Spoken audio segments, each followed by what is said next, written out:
I'm Brian Van from SportBikeTracker.com, and today we're going to take a minute. We are going to look at the Alpinestars Tech Airbag System. In 2012, we came out with a new race replica suit, which we were really pumped up about.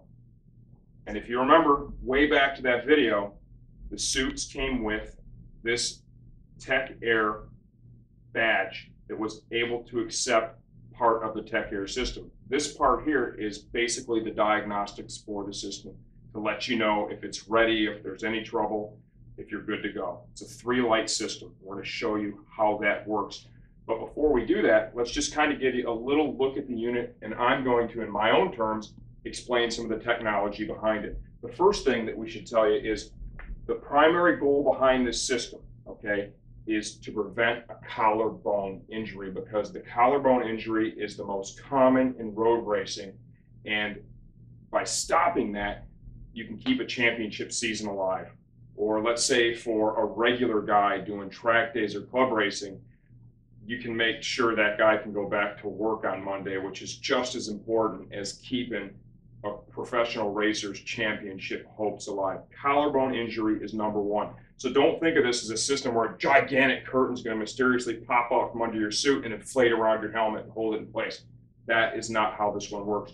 This all happens underneath the leather of the suit. It inflates in the shoulder area right here, right? 2 liters of air, roughly, in each one of these will inflate. It poofs up here, and it dramatically reduces the amount of energy transmitted to the collarbone. I could quote numbers, but I don't think the numbers are really important. They've had a lot of testing with the racers and the riders with this, and they know unequivocally for a fact it makes a tremendous difference. The other part of the system that we're able to show you is going to be the module and the inflator itself. This is a cold gas pyrotechnic system. Think of your car for a minute. Remember how some people would get burnt when the airbag goes off because of the high temperatures? That's a hot gas pyrotechnic system, and they do get very hot. As they were developing it, they tried different things, and they couldn't do the hot gas because that got somewhere, they said, around 600-700 degrees. You put that underneath the leather in a suit, and it's going to be a bad day for the motorcycle racer that just crashed. So what they did is they were able to go with nitrogen.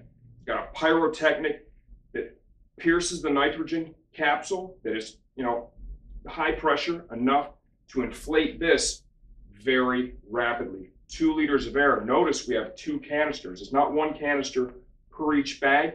This holds 2 charges. First crash, it goes off, it inflates immediately, right? In about a minute, it begins to deflate. It allows the racer to pick the bike up, get back on the bike, and get back in the race. Because once again, we're thinking championship hopes here. Points mean everything, right? They can't have this thing all pooped up and they can't pick their bike up. So it deflates. And the best part is they still have the protection because you've got canister number 2 just waiting for you to use that too. And yes, they have had a racer that in one race managed to go through both canisters. And I bet he was really glad they were both there, because sometimes it all goes wrong. So here is your unit. The other part that we can't show you because it's wired into the suit right now, we are using 4 accelerometers, 1 on each corner, 1 on each arm, and 1 on each leg. And what that basically does, that measures energy of movement. Now, behind the scenes, the thing that none of us can see, there is this very complex algorithm they've spent a number of years developing. What it does is it actually predicts a crash. Because remember, it needs to inflate before you've really technically 100% crashed, because you have to have it inflated before the impact happens, right? What it does is he said there's multiple checks that are run to, even once it thinks that you're crashing, right? It has to go through a couple of quick checks, all happen in milliseconds so you don't get false deployments. It's a complex system. That's about as accurately as I can describe the algorithm. Now let's give you just a quick look here at the airbag diagnostic lights. In the back of the race hump, we have an access panel, which showed you that before. Now when the system is tucked away in there, we've got just a very simple on-off switch, and there is also located back there a charging port to just charge up the battery that's in there. I've just turned the switch on. We're going to wait for a second, and once the system begins to power up, we're going to get 3 lights right here.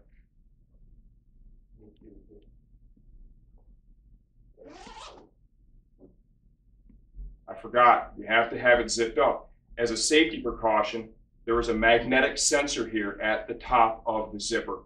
When those two touch and come together, it allows it to turn on. Now you can see we went from 3 lights to 2.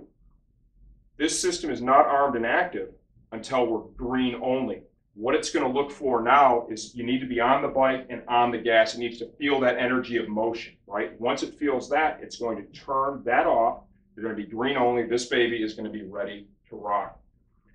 Other things that we can talk about, cell phone apps. There's a cell phone app that works with the system. It can show you battery charge. It's been deployed many, many different things. I haven't actually seen that myself, and I'm sure as time goes on and this thing actually becomes available, we'll be able to go deeper into that. But with many different cell phones, you're going to be able to look at how much battery charge you have, what's happened, are there any faults in the system, right? Your first telltale if there's going to be any issues is you're not going to be able to get it to go just green light. If there's a problem with the system, it won't go to just a green light. So you'll know before you're even out on track if there is an issue.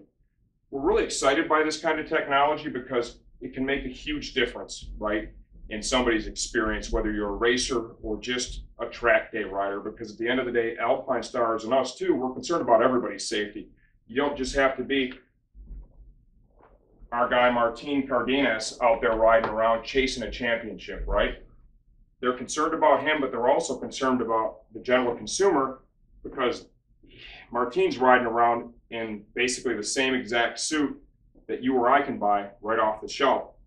And let's just real quick, yeah, that was our guy. Congratulations on a second Daytona Sport Bike Championship. And it was great that he did that with our logo on the suit too.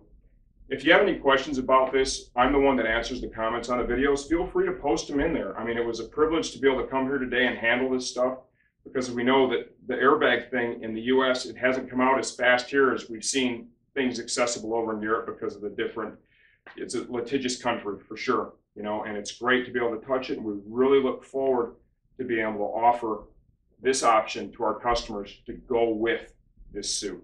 I'm Brian Van, sportbiketrackgear.com.